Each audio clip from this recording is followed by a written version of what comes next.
ஊரறிஞ்ச ரகசியம். என்ஆர்சி சிஏன்ற சட்டத்தை பார்லிமெண்ட்ல மோடி அரசாங்கம் கொண்டு வந்த போது அதை எதிர்த்து குரல் கொடுத்த, கண்ணியத்தோட குரல் கொடுத்த கழகம் திமுக கூட்டணிகள் தான், திமுகவும் அந்த கூட்டணி கட்சிகளும். ஆனா அதை ராஜ்யசபால அலங்காரம் பண்ணி அதுக்காக ஆதரவா பேசி வாக்களித்து வெற்றி பெற செய்தது அண்ணா திமுகவும் பாரதிய ஜனதாவும். இதுவும் மக்களுக்கு தெரியும். இன்னைக்கு தேர்தலுக்காக இரண்டு கட்சிகளும் பிரிந்து நின்று மக்களை ஏமாற்றணும்னு நினைச்சா அது நடக்காது. மோடி அரசாங்கம் இப்போ அந்த சிஏஏ சட்டத்தை அமுல்படுத்தும்னு சொல்லியிருக்காரு. எங்க தலைவர் தளபதி முதலமைச்சர் அவர்கள் சிஏஏ சட்டம் தமிழ்நாட்டுக்குள்ள நுழைய முடியாது, நுழைய விட மாட்டேன்னு தீர்மானமே நிறைவேற்றியிருக்கார். இதுதாங்க திராவிட முன்னேற்ற கழகம். அது மட்டும் இல்ல, சிறுபான்மை மக்களை இனிமேல்ட்டு ஏமாற்ற முடியாது. இதுவும் உண்மை. ஆளுங்கட்சியா இருக்கும் போது எங்களால அதை நிறைவேற்றி காட்ட முடியும்ன்றதுதான் எங்களுடைய இந்தியா கூட்டணியோட முன்னெடுத்துக்கூடிய விஷயங்கள். 10 வருஷமா அவர் என்ன பண்ணிட்டு இருந்தாரு, எங்கேயோ ஒரு இடத்துல 2 இடத்துல அது நடக்க முடியாம இருந்தாலும் தமிழ்நாடு பூரா அது நல்லா தான் நடந்துகிட்டு இருக்கு. இந்த கோயில் சொத்துக்களை இவ்வளோ பறிமுதல் மீட்டு இருக்காங்களா, அதை பத்தியெல்லாம் எதுவுமே கேட்கவே மாட்டேன்றீங்களே. நான் கேட்கறேன், எது எது உங்களுக்கு கிடைக்குமோ சௌகரியமா இருக்குமோ அதெல்லாம் கேட்கறீங்க.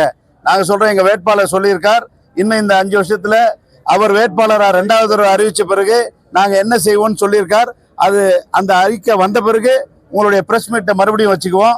இப்போ நீங்க கேட்க வேண்டியது, 5 வருஷமா 3 வருஷமா தலைவர் தளபதி அரசு எண்ணற்ற பல திட்டங்களை செஞ்சிருக்கோம். நாங்க நேரடியாக விவாதிக்க தயார். நாங்க 4 வருஷம் 4.25 வருஷத்துக்கு ஒரு தடவை நாங்க யார்கிட்டையும் மக்கள்கிட்ட நிக்க மாட்டோம். என்றைக்கும் உதயசூரியன், என்றைக்கும் முன்னால் நிற்கும். என்றைக்கும் தலைவர் தளபதி திட்டங்கள் இந்த மாவட்டத்துக்கு சேரும்.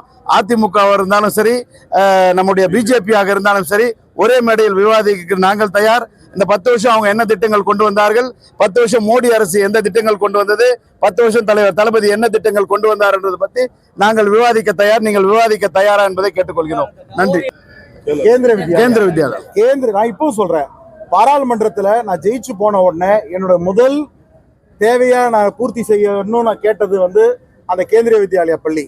ஏன்னா மிலிட்ரிக்காரங்க அதிகமா இருக்கக்கூடிய மாவட்டம் நம்ம மாவட்டம். அதை கேட்டிருந்தேன். அதுக்காக தமிழக அரசு இடம் கொடுத்துருக்காங்க, எல்லாம் பண்ணாங்க. ஆனா அதுக்கான நிதியை இன்னைக்கு வரைக்கும் மத்திய சர்க்கார் நிறைவேற்றி கொடுக்கல. அதுக்காக கேட்டு கேட்டு கேட்டு கேட்டு பார்த்து விட்டுட்டோம். கண்டிப்பாக இந்தியா கூட்டணி ஆட்சி மேல வந்த உடனே செய்யக்கூடிய முதல் வேலையா அது இருக்கும்ன்றது இந்த நேரத்துல தெரியுது. சரி, ஒரே ஒரு சின்ன விஷயம். இப்போ கிராமப்புறங்கள்ல போய் பாத்தீங்கன்னா, இந்த இன்டர்நெட் சென்டர்ல போயிட்டு மோடி அரசு 1 லட்சம் ரூபாய் தருதுன்னு சொல்லி ஏழை பெண்களை எல்லாம் வர வச்சு அந்த இன்டர்நெட் சென்டர்ல ஒரு அப்ளிகேஷன் கொடுத்து ஒரு ஃபோர்ஜரி வேலை செஞ்சுட்டு இருக்காங்க. அதை பத்தி ஏதாவது ஒரு பத்திரிகையாளர்கள் நீங்க எங்கேயாவது போய் கேள்விப்பட்டிருக்கீங்களா, கேட்டிருக்கீங்களா? அப்படி எங்கேயும் கேள்விப்படல, கேட்டிருக்கலன்னு சொன்னா ஒடுகத்தூர் அணைக்கட்டு பகுதியில் போய் கேளுங்க. பாவம் ஏழை பாமர மக்களை கொண்டு போய் 1 லட்சம் ரூபாய் கொடுக்குறேன்னு ஏமாத்துறாங்க, பெண்களை ஏமாத்துறாங்க. அதெல்லாம் போய் கேட்கலாம்.